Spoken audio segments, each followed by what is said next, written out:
Listen now to the book, One Night with the Hybrid King, written by the author Anya Curves. If you want to buy the ebook, link in the description. Subscribe to the channel. Like and share. Chapter 106, Caelum. Aria sits on the couch, as if she has all the time in the world, but every detail of her posture stirs a subtle unease within me. She crosses her legs in a natural movement, but my attention is caught when the fabric of her floral dress rises a few inches, revealing the soft skin of her thighs. My breath falters for a moment, and an involuntary heat courses through my body before I can look away. I try to steady myself, but something about her today seems different, almost hypnotic. "What do you want to talk about, Aria?" I ask, with a hint of impatience that I can barely conceal. My words come out sharper than I intended, but it's hard to stay calm when she's so close, looking so vulnerable and yet so inaccessible. Aria lifts her gaze to meet mine, her brown eyes glowing with an intensity that makes me want her even more. "Caelum, we never had the time to talk about anything. And that's my fault," she admits, her voice soft as a whisper that echoes in the space between us. There's a tremor in her words, a touch of uncertainty that only makes her seem more human, more real. "It was wrong of me to run here. I admit, I was afraid of everything I feel. And I don't know. You make me feel strange, Caelum." The confession hits me like an unexpected blow. Strange? The word reverberates in my mind as I furrow my brow, trying to understand what she really means. My eyes instinctively fall to her hands, and it's then that I notice the absence of the engagement ring. Her finger is bare, and for some reason, that sparks something inside me. It's not exactly happiness, nor relief. It's a spark of hope, even if small and indecipherable. "Please, Caelum, sit down," Aria asks, her hand gesturing to the seat beside her. The motion is simple, but the tone in her voice carries a weight that makes me hesitate. "Are you sure?" I provoke, my voice laced with an acidity I can't avoid. "The last time I did that, we ended up kissing, and you made it clear that you thought that was wrong." Aria lets out a laugh, a brief sound, but one that carries something different, something that intrigues me. She lowers her gaze, seemingly shy, but I can't help but notice that her heart rate is steady. Normally, when I'm near, her pulse quickens, her breathing changes. Today, there's a strange serenity, almost unsettling. What's changed? Have I already lost my effect on her? Has her heart stopped racing for me? "I'm sure you'll behave yourself, won't you, Your Majesty?" she responds, pulling my attention back to the present with a playful tone that seems both innocent and provocative. I narrow my eyes, watching her carefully before responding. "No, I can't guarantee that. Not with you, Aria." My voice carries a brutal honesty that I make no effort to disguise. She needs to know that my ability to control myself is fragile when it comes to her. Finally, I sit beside her, maintaining a distance that I deem safe. But even so, it still feels too small. Aria takes a deep breath, and her expression changes. There's something in her eyes now, a determination that wasn't there before. "Caelum, I didn't want things to get to this point.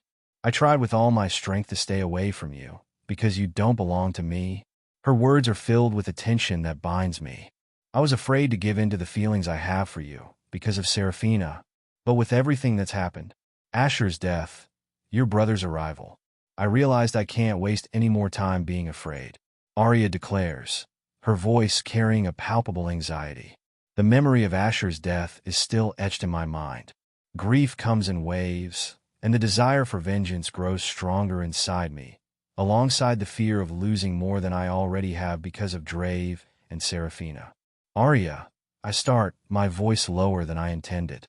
"I just want to keep you all safe, all of you, because I care. I may be explosive, stubborn, but that doesn't lessen the weight of what I feel for you." The words come out heavy with sincerity, and I can't hide the intensity in my gaze. Aria raises her hand, and before I can react, her fingers touch my face. The gesture is gentle, but the warmth of her skin against mine stirs a desire I've tried to suppress. Her fingers glide over my beard, the touch light, almost hesitant, but full of meaning. "I know that, Caelum," she says, and her voice is so tender, so sincere, that for a moment I lose myself. That's why I love you. I blink, stunned by the words I never expected to hear from her, at least not in a moment like this. I take her hand, gently pulling it away from my face, while my mind races to process what she just said. Surprise, doubt, and something else, something I can't define, all mix inside me. I look at her, searching for any clue, any truth in her face. Did she really mean that? Or are those words just another blow in the chaos we're both caught in? Aria, what's happening?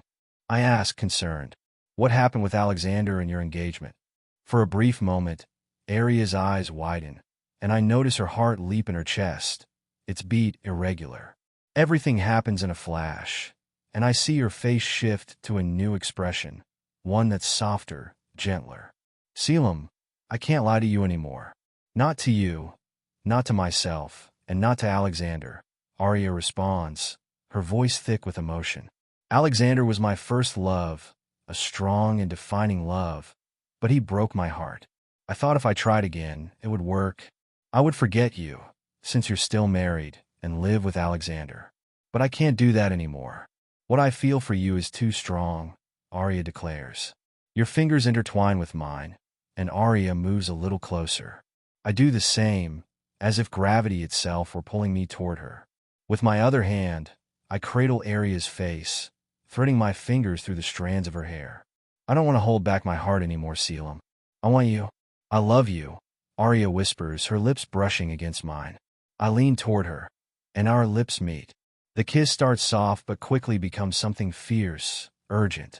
It's unlike anything we've experienced before. The heat of her lips, her unmistakable taste, it all consumes me. A storm of emotions churns within, but I ignore it, surrendering completely to her. There's no hesitation this time. Aria doesn't pull away, doesn't murmur words of regret. Instead, she pulls me closer, her hands gripping the back of my neck, her fingers tangling in my hair. Her body moves against mine, tilting us back until we're lying on the couch. My hands explore her face, tracing the line of her jaw before gliding down her neck, her shoulders, and further. The hem of her dress becomes an obstacle I soon overcome, my hands brushing against the warm skin of her thighs. When we pull apart to breathe, Aria's eyes shine with desire, and something more, something wild and untamed. Her hands waste no time. In a swift motion, she lifts my shirt, pulling it over my head and tossing it aside. I kiss her again, more intensely this time, taking it as an invitation to claim her completely. My fingers trace the fabric of her dress, which soon vanishes. My breath catches as I take in her body, every curve illuminated by the soft light around us. My mouth finds her neck, my lips tracing the outline of the birthmark I've always found fascinating. Her scent intoxicates me as always, but this time, there's something different. A rush, an urgency that wasn't there before. Aria's movements are as bold as mine. Her nails rake down my back, leaving a fiery trail in their wake, and pulling a groan from deep in my throat. She bites my shoulder, the intensity of it making my heart race even faster. The lovemaking is fierce, a collision of bodies and long-repressed desires. There's no room for tenderness. It's fast, urgent, as if we're trying to make up for lost time. Every touch, every movement carries purpose, a hunger we can't seem to sate. You've changed a lot over the years, haven't you? I managed to murmur between ragged breaths, my body pressed against hers. Learn some new tricks. Aria smiles, a mischievous grin that leaves me breathless. You have no idea, my love, she replies, her voice husky and teasing before biting the curve of my ear, leaving me utterly at her mercy. Chapter 107, Drave. I want one group at the castle's flank. Another at the back gate. I know there are soldiers stationed here and here, I inform, pointing to the castle map spread before us. The glowing markings highlight every critical point of the perimeter. The war room is bathed in a cold light, cut by the greenish glow of monitors showing live drone footage of the capital. We'll drop the bombs here and neutralize this section. Any questions? The soldiers stand in formation before me, impeccably uniformed and armed. Each of them radiates determination, their gazes hard and unwavering. The sound of boots clicking against the floor silences the faint murmur of voices, and the quiet that follows confirms their full attention on the plan. "No, Majesty," they reply in unison, their voices firm and echoing through the room. A surge of pride courses through me, warm and powerful. They're ready to give their all, to fight for me, for what we believe in, down to their last breath. Today, my brothers and sisters, we take what is rightfully ours. I proclaim, my voice booming with resolve. The roar that follows is deafening. Clenched fists rise into the air, and the metallic sound of weapons being prepared rings out like the prelude to an imminent battle. It's a symphony of war, where adrenaline saturates the air and the scent of tension lingers. The vibrations of their cheers, their cries of resolve, and the howls of some of my lycans blend into a wild storm of energy that only grows. We march toward the capital in flawless formation, undetected. Some of my spies confirm that Seraphina has met with Caelum and is currently with him. Meanwhile, Aria and my cousin, Alexander, have remained at home, with no danger of encountering my half-brother. Everything is falling into place. All the pieces perfectly aligned for my plan to succeed. As we reach the city's edge, the enchantresses spring into action. Their hands weave through the air, conjuring portals that shimmer like liquid rifts in reality. Each portal appears exactly where it needs to be, creating a path for my wolf pack soldiers, who charge through without hesitation. They pass through the gateways swiftly and with precision, their powerful forms disappearing on the other side with singular purpose. The explosions begin. The bombs crafted by the enchantresses are hurled into strategic locations, detonating with a deafening roar that tears through the night. Chaos spreads through the city like wildfire. Key establishments are reduced to rubble, sending smoke and ash billowing into the sky. The orange glow of flames illuminates the streets, transforming the scenery into a hellscape of destruction. Screams echo in the distance, alarms blare, and castle soldiers begin to mobilize. But it's too late. Confusion grips the city, scattering the enemy forces and forcing them to spread thin in an attempt to contain the chaos. The plan is unfolding flawlessly. As my soldiers dive into the fray, my eyes remain fixed on the castle. There it stands, imposing with its towering spires and reinforced walls. But none of that matters. Today, it will fall. Today, everything changes. A team of marksmen breaches the castle, swiftly eliminating the sparse guards stationed there. My final group, the one I personally lead, storms into the castle and captures the remaining hostages. I'm taken aback when I spot a soldier among the captives. "Well, well, well," I declare with mock enthusiasm, turning to his soldier. "Not even in my most vengeful dreams did I imagine the gods would deliver you to my feet so easily." Isolde glares at me with contempt. She attempts to cast a spell in my direction, but with a quick movement, I dodge, and the ball of magic meant for me finds another target instead, a soldier who collapses to the ground, writhing in pain. With a sharp motion, I strike her across the face. The sound reverberates through the chaotic hall, eliciting gasps of shock from the other hostages. "Is that any way to treat your new king, you viper?" I demand, anger dripping from my voice. "You will never be the king of Veridiana, you filthy bastard." Isolde spits out the words with venom, and I let out a derisive laugh. I grab her face, my fingers digging into her thin cheeks with force. "Watch your tongue, woman, before you speak of filth. Your son, that tainted blood, is the worst thing that has ever happened to this kingdom." I retort, shoving her away with contempt.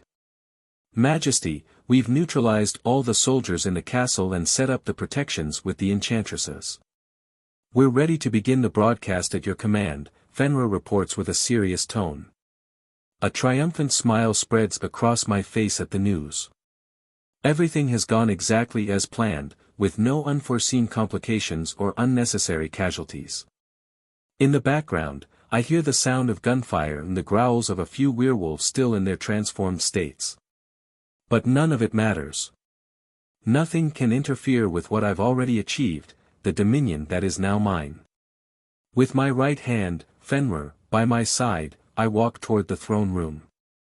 The space is vast and majestic, adorned with paintings of the kings who came before me. At the far end stands a massive stone throne atop a grand, elevated platform with a marble staircase leading to it. Behind the throne, the wall is made entirely of stained glass depicting the phases of the moon. I take in the scene prepared by my soldiers, cameras positioned strategically, lights focused on the throne. I stop in front of it, admiring its grandeur, its power, its meaning. From this throne, the world will bow before me, I declare with pride. I ascend the steps slowly, savoring the moment. As I sit on the throne, I feel as though I belong to it, and it to me. The magic emanating from the stone, the strength, and the significance it holds, flows into me.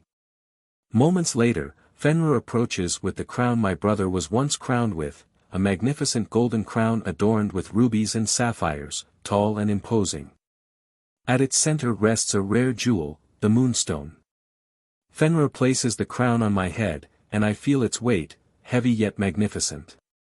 I look at my loyal subjects, and after everything it took to get here, I feel nothing but pride and satisfaction. We're ready to begin, I announce. Some of my soldiers adjust behind the cameras, giving me the signal to start speaking. Citizens of Veridiana, I address you today with an important proclamation. Today marks the beginning of a new era for our kingdom. A new rule, a new king. I, Drave Frost, firstborn of King Brian Frost, a pure-blood werewolf. For too long, you have been ruled by the weak and impure hand of my half-brother, Caelum, a false king who failed to care for you, I declare, my voice steady and resolute as I look directly into the camera. At this very moment, while I speak to you, Caelum is away from the capital, leaving it defenseless and forgotten. You, my beloved citizens, have been neglected and abandoned by Caelum. I am here to claim what is rightfully mine. To claim what is rightfully yours, security, peace, prosperity, and a true king. Long live the kingdom of Veridiana. Long live King Drave Frost. Long live. Fenrir declares, leading a resounding cheer from the soldiers. The broadcast continues as I rise to my feet. Long live Veridiana. Long live its people. I proclaim before the camera cuts off. Chapter 108, Alexander. The underground market of the enchantresses is the best place to seek information about Seraphina. The market pulses with a unique, almost tangible energy. Every corner seems to whisper secrets as dim. Flickering lights from magical orbs illuminate the narrow alleys and labyrinthine backstreets. It's a place where morality and legality are distorted concepts, shaped by the shadows that swallow everyone and everything passing through. The air is thick with an intoxicating blend of ancient magic and the smoke of illegal substances. Here, the rules are clear and inflexible, but as subtle as the scent of forbidden spells lingering in the atmosphere. Rule number 1. Money speaks louder than anything. Always. Whatever you seek, information, rare artifacts, or even the execution of forbidden magic spells, the right price opens every door. With the right amount of money, you can literally buy a piece of someone's soul. Or, in my case, track down a woman who has been hiding far too skillfully for far too long. Rule number 2. What happens in the underground market stays in the underground market. Not even Caelum, with all his influence, army, and resolve, could eradicate this place. It's like a weed. If uprooted, it simply grows elsewhere, with deeper roots and more sophisticated methods. The market is a living organism, adaptable and thriving in chaos. I walk through the alleys and winding paths of the market, searching for an old contact of mine from Syltirion. I learned a great deal from this enchantress, and I know that with their help, finding Seraphina won't be difficult. Enchantresses, those manipulators of energetic magic, leave unique traces with every spell they cast. It's like a fingerprint, hidden to common eyes but unmistakable to those with the right talent and tools. Seraphina may be powerful, cunning, and well-concealed, but no spell is entirely immune to this technique. And I plan to use that to my advantage. After what feels like an eternity of narrow turns and detours through makeshift stalls selling everything from illegal potions to artifacts drained of forbidden magic, I arrive at the place I've been seeking. It's an unassuming office, small but teeming with signs that magic is ever present here. Runes are etched into the beams above the entrance, glowing faintly with static energy. The smell is unmistakable, incense mingled with rare spices, perhaps myrrh or some magical variation. The door, marked with a protection spell, creaks as I push it open. The room unfolds before me, cramped but outfitted with tools that would make even the most seasoned enchantresses envious. "Brandon!" the enchantress exclaims, calling me by the name of my disguise. I haven't heard in years. "It's been ages, my boy. I thought you were dead. You wish that were true, don't you?" I reply with a hint of humor. "I need your services, my friend. I need to know how to track an enchantress's magic." The man, broad and heavy-set, scratches his thick beard, his heartbeat quickening. Magic tracking is a forbidden practice, nearly a violation of an enchantress's rights, especially when the one requesting it is a lycan. "My friend, you know this kind of service is tricky and far from precise. Magic use is volatile. You might end up tracking a spell cast 2 years ago," he says, trying to deflect and dissuade me. "Yes, but I can also find out which spells were cast. I just need the magic's history, the person I'll track down by other means." "You know I'll pay you well," I argue firmly. "All I need is the trace of Seraphina's magic. With it, I'll understand what she's plotting, why she kidnapped the twins, and what she intended to do with them. From there, I can trace her movements and find out where she's hiding." "It's not easy, Brandon. Without a personal item from the enchantress or something she's enchanted, I can't track her," he responds, uneasy. I step up to his desk and place a pendant on it, one that belonged to Seraphina and was left behind in the castle. "This should do, don't you think? And here," I say, handing him a stack of money. "The rest will come once you finish the job." The enchantress eyes me with his gray gaze, the worry in his expression fading quickly at the sight of the cash. "Rule number 1 always works."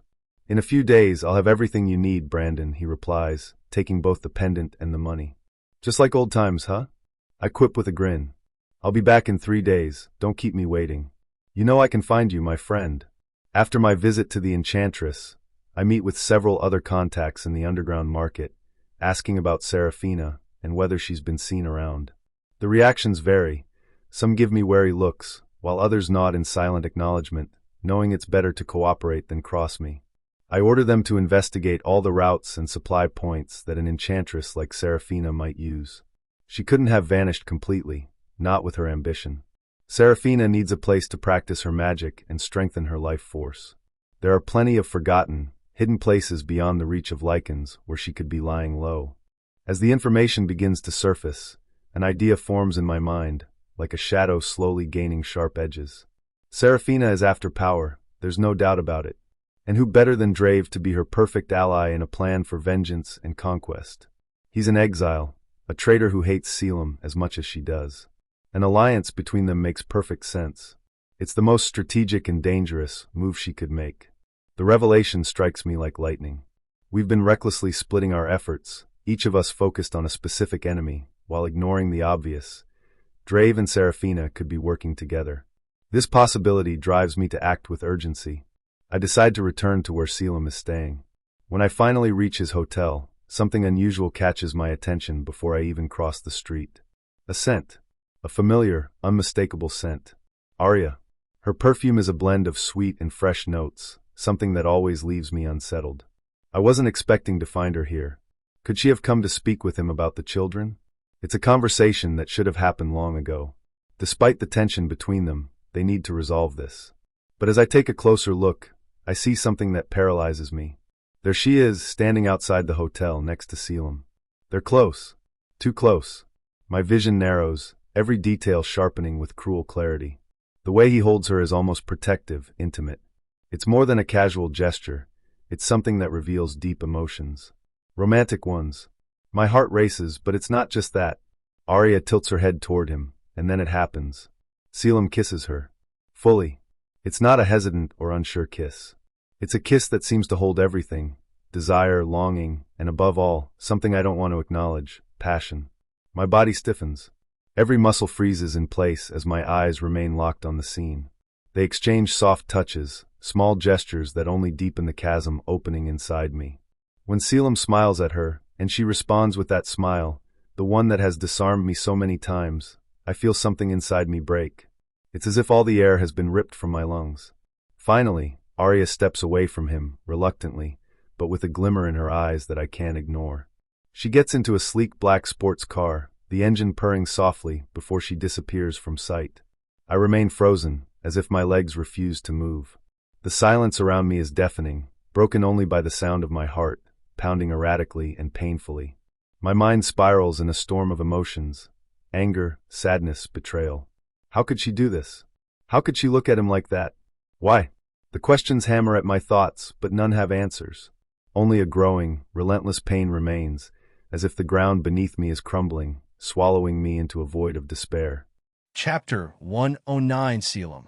Feeling Aria by my side is like finally breathing after being submerged for too long. The lightness that floods my chest is intoxicating, a happiness so complete it almost hurts. Every smile she gives me, every touch of her fingers on my skin, reaffirms what I've always known.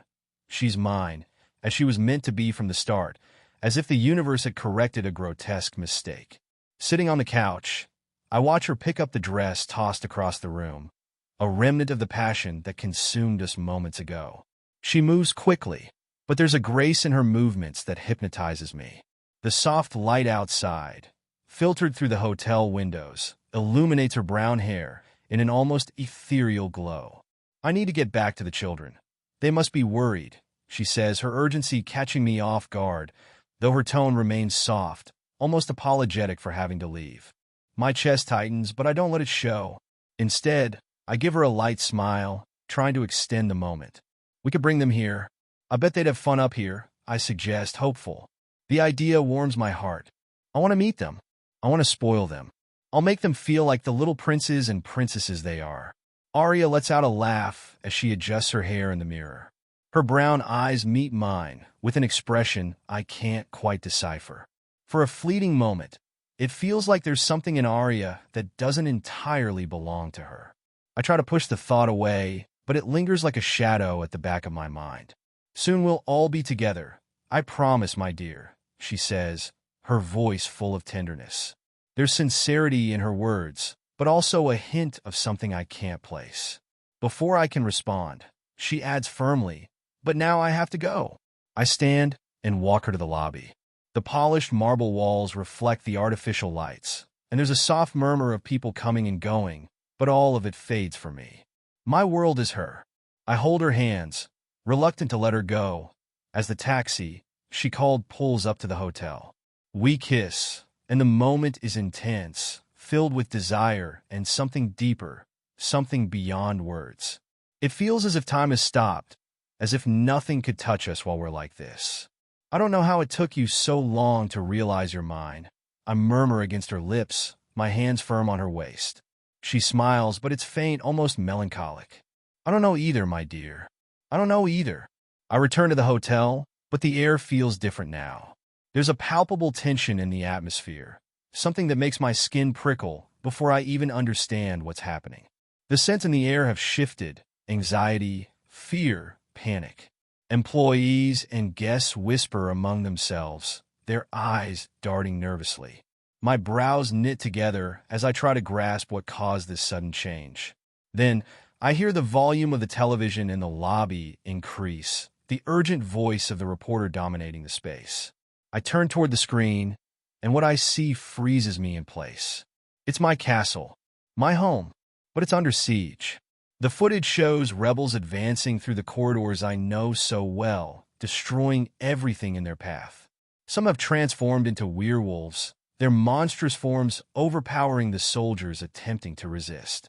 Explosions echo in the background, illuminating the dark sky with bursts of destruction. My breathing quickens, and my chest feels as though a massive weight has been placed upon it. Then the camera shifts, and there he is, Drave, my half-brother, seated on the throne that should be mine, a triumphant smile plastered on his face. He wears my crown, adjusting it on his head as if testing how well it suits him. Pride and satisfaction radiate from him. Every word of his speech a direct assault on my honor, on my rightful claim to rule Veridiana. His accusations are venomous, but carefully calculated. He speaks of my cowardice in leading, questioning my legitimacy with cold, cutting precision. Around me, I see the faces of the people in the hotel, staff, guests, and none of them look pleased by the coup. There's shock, disbelief, and a growing sense of dread. Drave's speech is abruptly cut short. The screen goes black for a moment, and everyone around me holds their breath. When the broadcast resumes, what I see is far worse than anything he could have said. My mother is there, kneeling. Her face is stained with blood and tears, her clothes torn. Drave grips her by the hair, forcing her to face the camera. My heart races to the point of nearly exploding. Even through the screen, her scent floods my senses. She's hurt, crying. "I know you're watching, little brother," Drave says with smug arrogance, his chin raised in a display of authority. He pulls my mother's hair harder, keeping her on her knees. It wasn't hard to get her to kneel, he declares with cruel humor. "Now, be a good boy and do the same, all right? Otherwise, your dear mother and your bastard children will join Asher much sooner than you'd like." Drave's threat makes my blood boil with rage and a thirst for vengeance. I storm out of the hotel lobby, already planning how to contact my allies. If it's war Drave wants, war is exactly what he'll get. The kingdom of Veridiana will not bow to a tyrant, a psychopathic maniac who happens to be my brother.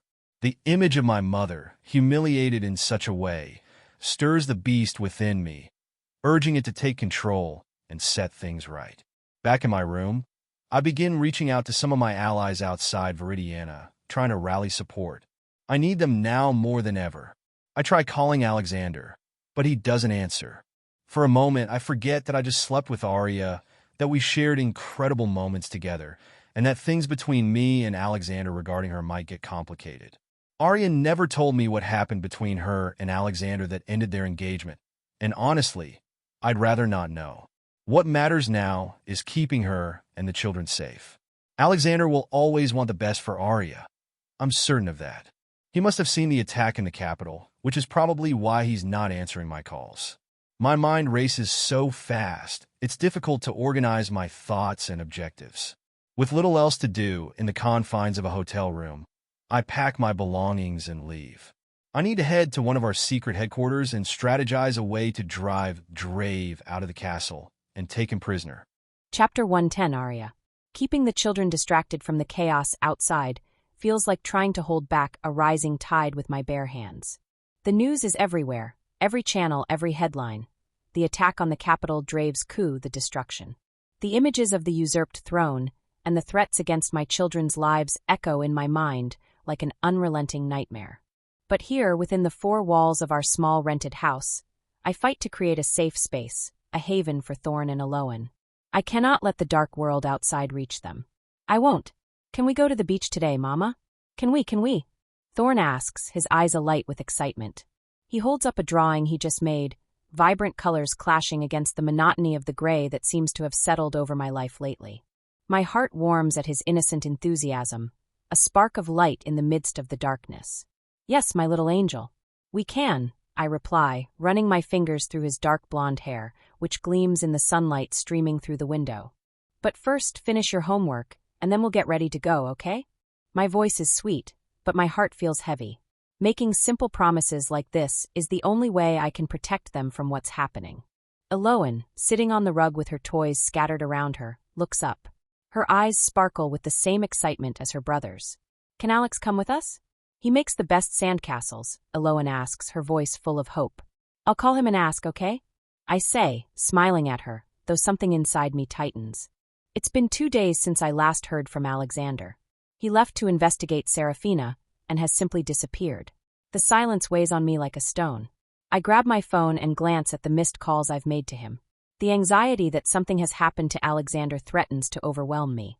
Stepping away from the kitchen to maintain the illusion that everything is fine, I look again at the unanswered calls in my history. The growing list of failed attempts stares back at me, each missed connection heightening my unease. My thumb hovers over the button to dial again. Where is he? Is he okay? As the call begins to ring, my mind spirals into increasingly dark scenarios. I picture Alexander lying somewhere injured, or worse. The automated voice informing me that the number is out of range has become a constant soundtrack over the past days. I try to take a deep breath, but the lump in my throat only tightens further. Suddenly, there's a knock at the door. The abrupt sound makes my heart race. For a moment, my instincts scream at me not to open it, the ever-present fear that the world outside has finally caught up to us. But then I remember where I am. I take a deep breath and walk to the door. When I open it, I see Alexander standing there, his tall, familiar figure filling the space. Thank God, I say, my voice brimming with relief, the words escaping before I can stop them. I've been calling you for hours. The weight pressing down on me finally begins to lift as I move toward him to embrace him. But he takes a step back. My joy shifts to confusion. I stop in my tracks, staring at him. Alexander's face is serious, his expression closed off like an impenetrable wall. Something is wrong. Very wrong. Alex, what happened? Did someone get hurt at the castle? Is Caelum okay? My words tumble out, rushed and frantic, as my mind races through the images I saw on the news. I saw the attack. I thought something had happened to you. Alexander stands there, unmoving, but the coldness in his eyes unsettles me. There's a visible tension in his shoulders, his jawline is tight, and his fists are clenched. Every detail of his posture screams that something is deeply amiss. Why? Feeling guilty. His voice cuts through the air, sharp and biting, laced with a bitterness that catches me completely off guard. My breath falters and I blink, stunned by the harshness of his words. What does he mean by that? What? What are you talking about? I ask, my voice tinged with confusion. I take a step toward him, but he pulls back, as if my touch is something he can't bear right now. I saw you yesterday with Caelum, he declares, the words firm and cutting. In front of the hotel. There's no need to lie to me anymore, Aria. His accusation hits me like a punch to the stomach. For a moment, everything around me seems to freeze. The sound of the children laughing in the living room, the noise from the street outside, even the distant ticking of the clock on the wall. I frown, hurt and bewildered. Alexander, I haven't seen Caelum in days. Since that day at the beach. What are you talking about? I ask, utterly confused. He shakes his head, his expression hardening even further, and lets out an irritated sigh. His eyes are filled with a pain so profound it feels like it's slicing through the air between us. Aria, I saw the two of you yesterday, he insists, his voice trembling with restrained anger. I know what I saw. You were kissing him. My eyebrows shoot up, indignation starting to bubble in my chest. Alexander, that wasn't me. My voice rises slightly, not from anger but from the hurt that's beginning to spill over, the desperation for him to believe me. Whoever you think you saw with Caelum, it wasn't me. I would never do that to you. He lets out a bitter laugh, short and humorless, shaking his head in disbelief. Wouldn't you? You've kissed him twice already, remember? Maybe the word never is a bit of a stretch for you, Aria, he fires back, his voice dripping with a resentment I don't recognize. I feel my heart shatter at his words. My eyes sting, the tears threatening to spill. You're not being fair, I say, my voice trembling but still steady. I already apologized for that. I wasn't with Caelum yesterday. But he shakes his head as if my words mean nothing. His eyes, once so warm and welcoming, are now cold and unyielding like ice. I know exactly what I saw, Aria, he replies, his voice heavy with a certainty that leaves me frozen. I step closer, trying to reach him somehow. Anything to break through the wall he's building between us. Do you really? Because I'm standing right here, telling you I didn't kiss Caelum yesterday, or any other day. Doesn't that mean anything to you? I ask, incredulous. He crosses his arms, his posture rigid and defensive, as if he's shielding himself from me. And that's when I realize, with a sinking weight in my chest, that he's fully convinced of what he believes he saw. If you like it, subscribe, share, comment, and like. If you want to read the book, link in the description.